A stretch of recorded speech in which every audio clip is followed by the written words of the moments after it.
hroznom stave. Takto jednoducho vieme my gazdinky skonštatovať stav rúry, v ktorej často pečieme, zapekáme či grillujeme. Zo zažratej mastnoty, a to doslova, máme často hlavu v smútku. Hlavu hore, dámy. Poďte s nami vyskúšať jeden babský recept, či to, ako zbaviť rúru prepáleného tuku, naozaj funguje. Pena na holenie, určená na niečo úplne iné, na zašpinenú rúru vraj zaberá. Tak sa poďme presvedčiť na vlastnej koži, vlastne rúre. Postup je úplne jednoduchý a postačí vám k tomu aj tá najlacnejšia pena na holenie. Poriadne ju pretrepte a potom ju stačí nastriekať na celý povrch rúry, tak, aby ste vytvorili súvislú vrstvu a nechajte ju pracovať.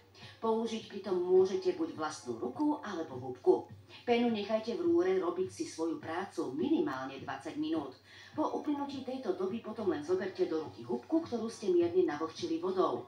Pena do seba všetku mastnotu vsiakne a húbkou všetko veľmi jednoducho zotriete. Ak ste pedant, penu môžete nechať pôsobiť v rúre aj celú noc. Čistenie bude ešte o to jednoduchšie, a to bez použitia agresívnych čistiacich prostriedkov. Častým problémom však býva aj stúžený tuk, rôzne škvrny či usadeniny na sklenených dvierkach rúry. V tomto prípade budete potrebovať silu sódy bikarbóny. Zmiešajte ju s teplou vodou tak, aby ste vytvorili konzistenciu pasty. Najideálnejší pomer je 1:1 a touto zmesou potrite dvierka rúry. Nechajte ju na nečistoty pôsobiť aspoň 1 hodinu. Za ten čas zmes vyschne a nasaje do seba všetko, čo robí dvierka od rúry nepriehľadnými. Potom dvierka vyčistíte húbkou, tou drsnejšou stranou. Ak by to nestačilo, dvierka ešte postriekajte octom, ktorý ste naliali do rozprašovača.